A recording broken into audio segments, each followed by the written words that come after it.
ലക്ഷക്കണക്കിന് സ്ത്രീകൾ കാത്തിരിക്കുന്ന സ്ത്രീ സുരക്ഷ പെൻഷൻ സംബന്ധിച്ച് ഏറ്റവും പുതിയ അപ്ഡേറ്റ്സുകൾ, കുടിശ്ശിക വിതരണം, പുതിയ ഗഡുക്കളുടെ സാധ്യത, സർക്കാർ സ്വീകരിച്ചിരിക്കുന്ന നടപടികൾ, ബാങ്ക് അക്കൗണ്ടിൽ പണം എത്തുന്നതിലെ വൈകപ്പുകൾ, അർഹത പരിശോധന, ലൈഫ് സർട്ടിഫിക്കറ്റ് പ്രശ്നങ്ങൾ, ആധാർ ലിങ്കിംഗ്, പഞ്ചായത്ത് തല പരിശോധനകൾ, കൂടാതെ സാധാരണ ജനങ്ങൾ അറിയേണ്ട പ്രധാന കുറച്ച് കാര്യങ്ങളാണ് ഇന്നത്തെ വീഡിയോയിലൂടെ ഷെയർ ചെയ്യുന്നത്. കേരളത്തിലെ പ്രിയപ്പെട്ട അമ്മമാരും സഹോദരിമാരും എല്ലാവർക്കും വീണ്ടും നമ്മുടെ ചാനലിലേക്ക് ഹൃദയം നിറഞ്ഞ സ്വാഗതം. ഇന്നത്തെ വീഡിയോ നമ്മൾ സംസാരിക്കാൻ പോകുന്നത് കേരളത്തിലെ ഏറ്റവും കൂടുതൽ ആളുകളെ ബാധിക്കുന്ന ഒരു വിഷയത്തെക്കുറിച്ചാണ്. അതായത് സ്ത്രീ സുരക്ഷാ പെൻഷൻ കഴിഞ്ഞ കുറെ മാസങ്ങളിലായി പലർക്കും പെൻഷൻ കൃത്യമായിട്ട് ലഭിക്കുന്നില്ല. ചിലർക്ക് കുടിശ്ശിക വരാനുണ്ട്, ചിലരുടെ അക്കൗണ്ടിൽ പണം എത്തിയിട്ടില്ല, ചിലരുടെ പേര് തന്നെ പട്ടികയിൽ നിന്ന് ഒഴിവാക്കി. ഇതൊക്കെയായി വലിയ ആശങ്കയിലാണ് സാധാരണ ജനങ്ങൾ. അതുകൊണ്ട് തന്നെ ഇന്നത്തെ വീഡിയോ മുഴുവൻ ശ്രദ്ധിച്ചു കാണുക. കാരണം ഇപ്പോൾ പുറത്തു വരുന്ന ഏറ്റവും പുതിയ വിവരങ്ങൾ, സർക്കാർ വൃത്തങ്ങളിൽ നിന്ന് ലഭിക്കുന്ന സൂചനകൾ, അടുത്ത മാസങ്ങളിൽ എന്ത് നടക്കാനാണ് സാധ്യത, ആർക്കൊക്കെയാണ് പണം ലഭിക്കാൻ സാധ്യതയുള്ളത്, കുടിശ്ശിക വിതരണം എപ്പോഴായിരിക്കും, ബാങ്ക് പ്രശ്നങ്ങൾ എന്തൊക്കെയാണ്, ഇതെല്ലാം വളരെ വിശദമായിട്ട് നമുക്ക് നോക്കാം. ആദ്യം നാം മനസ്സിലാക്കേണ്ട ഒരു പ്രധാന കാര്യമുണ്ട്. കേരളത്തിൽ സാമൂഹ്യ സുരക്ഷാ പെൻഷനുകൾ ലക്ഷക്കണക്കിന് ആളുകൾക്ക് ആശ്രയമാണ്. അതിൽ സ്ത്രീ സുരക്ഷാ പെൻഷൻ വളരെ പ്രധാനപ്പെട്ടതാണ്. ഭർത്താവില്ലാത്ത സ്ത്രീകൾ, ഉപേക്ഷിക്കപ്പെട്ട സ്ത്രീകൾ, സാമ്പത്തികമായി പിന്നോക്കം നിൽക്കുന്നവർ, കുടുംബത്തിന്റെ മുഴുവൻ ഭാരവും താങ്ങി ജീവിക്കുന്ന സ്ത്രീകൾ, ഇവർക്കെല്ലാം ഈ പെൻഷൻ ഒരു ജീവൻ രക്ഷാ തുകയാണെന്ന് തന്നെ പറയാം. മാസാവസാനം വീട്ടുചെലവിനും മരുന്നിനും വൈദ്യുതി ബില്ലിനും ചെറിയ ചെറിയ ആവശ്യങ്ങൾക്കുമൊക്കെ ഈ പണം ആശ്രയിക്കുന്നവരാണ് ഭൂരിഭാഗവും. എന്നാൽ കഴിഞ്ഞ കുറെ മാസങ്ങളിലായി പെൻഷൻ വിതരണം കൃത്യമായി നടക്കാത്തത് വലിയ ആശങ്കയുണ്ടാക്കി. ഒരുപാട് പേർ ചോദിക്കുന്ന ചോദ്യം എന്താണെന്നാൽ, കുടിശ്ശിക എപ്പോഴാണ് കിട്ടുക, 2 മാസത്തെയും 3 മാസത്തെയും തുക ഒരുമിച്ച് വരുമോ, ഓണത്തിന് മുമ്പ് ലഭിക്കുമോ? ഇതൊക്കെയാണ് ഇപ്പോൾ ആളുകൾ അറിയാൻ ആഗ്രഹിക്കുന്ന പ്രധാനപ്പെട്ട കാര്യങ്ങൾ. ഇപ്പോൾ ലഭിക്കുന്ന റിപ്പോർട്ടുകൾ പ്രകാരം സംസ്ഥാന സർക്കാരിന് വലിയ സാമ്പത്തിക പ്രതിസന്ധി നിലനിൽക്കുകയാണ്. ധനവകുപ്പ് പല പദ്ധതികളുടെയും തുക വിതരണം വൈകിപ്പിക്കുകയാണ്. അതിൽ സാമൂഹ്യ സുരക്ഷാ പെൻഷൻ ഉൾപ്പെടുന്നു. എന്നാൽ സർക്കാർ പറയുന്നത് കേന്ദ്ര സർക്കാർ കേരളത്തിന് അർഹമായ സാമ്പത്തിക സഹായം കൃത്യമായി നൽകാത്തതാണ് പ്രധാന കാരണമെന്നതാണ്.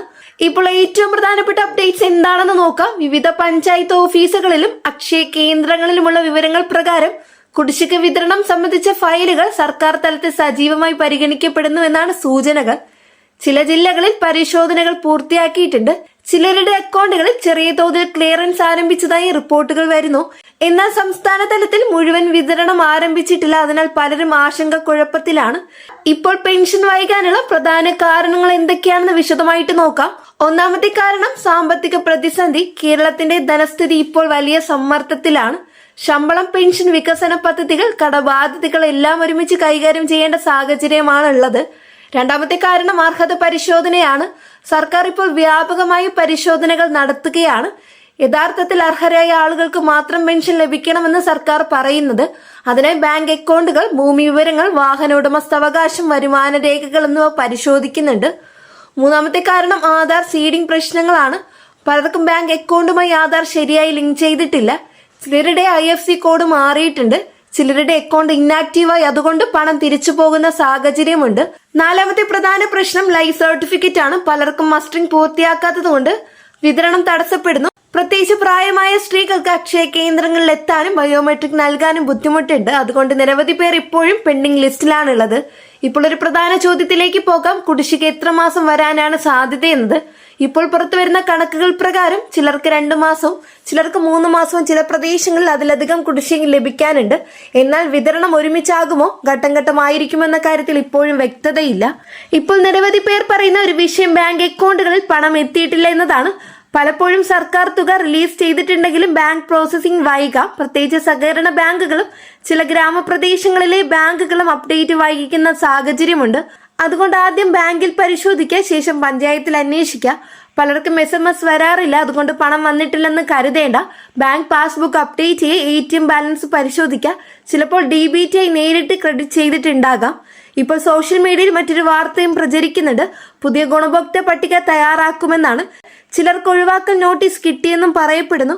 സർക്കാർ ഇടയ്ക്കിടെ പരിശോധന നടത്തി അർഹതയില്ലാത്തവരെ ഒഴിവാക്കാറുണ്ട്. ഉദാഹരണത്തിന് വലിയ വീടുകൾ, 4 ചക്ര വാഹനങ്ങൾ, ഉയർന്ന വരുമാനം എന്നിവ കണ്ടെത്തിയാൽ പെൻഷൻ നിർത്താം. എന്നാൽ തെറ്റായ രീതിയിൽ അർഹരായ ആളുകൾക്ക് ചിലപ്പോൾ പ്രശ്നങ്ങൾ ഉണ്ടാകാറുണ്ട്. അത്തരം സാഹചര്യത്തിൽ പഞ്ചായത്തിൽ അപ്പീൽ നൽകാം. ഇപ്പോൾ നമുക്ക് സാധാരണ ജനങ്ങൾ ചെയ്യേണ്ട കാര്യങ്ങൾ നോക്കാം. ഒന്നാമത് ബാങ്ക് അക്കൗണ്ട് ആക്റ്റീവ് ആണോ എന്ന് ഉറപ്പാക്കുക. രണ്ടാമത്തേത് ആധാർ ലിങ്ക് ശരിയാണോ എന്ന് പരിശോധിക്കുക. മൂന്നാമത്തേത് മസ്റ്ററിംഗ് പൂർത്തിയാക്കിയിട്ടുണ്ടോ എന്ന് ഉറപ്പാക്കുക. നാലാമത്തേത് പഞ്ചായത്തിൽ നിങ്ങളുടെ പേര് ആക്റ്റീവ് ലിസ്റ്റിൽ ഉണ്ടോ എന്ന് പരിശോധിക്കുക. അഞ്ചാമത്തേത് വ്യാജ ഫോൺ കോളുകളിലും OTP തട്ടിപ്പുകളിലും വീഴരുത്. ഇപ്പോൾ പലർക്കും ഒരു സംശയമുണ്ട്, പെൻഷൻ തുക വർദ്ധിപ്പിക്കുമോ എന്നത്. ഇതിനെക്കുറിച്ച് ഇപ്പോൾ ഔദ്യോഗിക പ്രഖ്യാപനം ഒന്നും വന്നിട്ടില്ല. എന്നാൽ സാമ്പത്തിക സാഹചര്യങ്ങൾ മെച്ചപ്പെട്ടാൽ ഭാവിയിൽ പരിഗണിക്കാവുന്ന രീതിയിലുള്ള ചർച്ചകൾ രാഷ്ട്രീയ തലത്തിൽ ഉണ്ടാകുന്നുവെന്നാണ് ചില റിപ്പോർട്ടുകൾ സൂചിപ്പിക്കുന്നത്. വീഡിയോ കാണുന്ന എല്ലാവരോടും ഒരു അപേക്ഷ, നിങ്ങളുടെ പഞ്ചായത്തിൽ അല്ലെങ്കിൽ വാർഡിൽ പുതിയ വിവരങ്ങൾ ലഭിച്ചാൽ കമന്റിൽ പങ്കുവയ്ക്കുക. അതിലൂടെ മറ്റാളുകൾക്ക് സഹായകമാകും. ഇപ്പോൾ നമുക്ക് ജില്ലയിലെ അവസ്ഥയെക്കുറിച്ച് വിശദമായിട്ട് നോക്കാം. തിരുവനന്തപുരം ജില്ലയിൽ പല പ്രദേശങ്ങളിൽ വെരിഫിക്കേഷൻ നടപടികൾ ശക്തമാക്കിയിട്ടുണ്ട്. കൊല്ലം, പത്തനംതിട്ട ഭാഗങ്ങളിൽ പെൻഡിംഗ് കേസുകൾ പരിശോധിക്കുന്നുണ്ട്. ആലപ്പുഴ, കോട്ടയം മേഖലകളിൽ ബാങ്ക് അപ്ഡേറ്റ് പ്രശ്നങ്ങൾ കൂടുതലാണെന്ന് റിപ്പോർട്ടുകളുണ്ട്. എറണാകുളം, തൃശൂർ ഭാഗങ്ങളിൽ അക്ഷയ കേന്ദ്രങ്ങൾ വലിയ തിരക്കാണ്. മലപ്പുറം, കോഴിക്കോട് ജില്ലകളിൽ ബെനിഫിഷ്യറീസ് എണ്ണം കൂടുതലായതിനാൽ പ്രോസസ്സിംഗ് വൈകുന്നു. കണ്ണൂർ, കാസർഗോഡ് ഭാഗങ്ങളിൽ സമാന അവസ്ഥയാണ്. ഇപ്പോൾ ഏറ്റവും കൂടുതൽ ആളുകൾ ചോദിക്കുന്ന മറ്റൊരു വിഷയം, കുടിശ്ശിക ഒരുമിച്ച് കിട്ടിയാൽ എത്ര രൂപ വരും? ഇത് വ്യക്തിപരമായി വ്യത്യാസപ്പെടും. എത്ര മാസം പെൻഡിംഗ് ഉണ്ടെന്നതിനെ ആശ്രയിച്ചായിരിക്കും. ചിലർക്ക് 3200 രൂപയും ചിലർക്ക് 4800 രൂപ, ചിലർക്ക് അതിൽ കൂടുതൽ ലഭിക്കാം. എന്നാൽ ഇവിടെ ശ്രദ്ധിക്കേണ്ട കാര്യം, ഒരേ സമയം എല്ലാവർക്കും ലഭിക്കണമെന്നില്ല. ഘട്ടം ഘട്ടമായിട്ടായിരിക്കും വിതരണം നടക്കാൻ സാധ്യത. ഇപ്പോൾ വീഡിയോ അവസാനിക്കുന്നതിന് മുമ്പ് ഒരു പ്രധാന കാര്യം, കേരളത്തിലെ സ്ത്രീകൾക്ക് ഈ പെൻഷൻ ഒരു സാമ്പത്തിക സഹായം മാത്രമല്ല, ആത്മവിശ്വാസത്തിന്റെ പ്രതീകമാണ്. അതുകൊണ്ട് സർക്കാർ ഈ വിഷയത്തിൽ വേഗത്തിൽ നടപടിയെടുക്കണമെന്ന് ജനങ്ങളുടെ ആവശ്യം.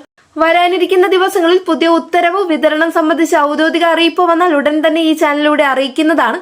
അതുകൊണ്ട് ചാനൽ സബ്സ്ക്രൈബ് ചെയ്യാൻ മറക്കരുത്. വീഡിയോ ഇഷ്ടമായെങ്കിൽ ലൈക്ക് ചെയ്യുക.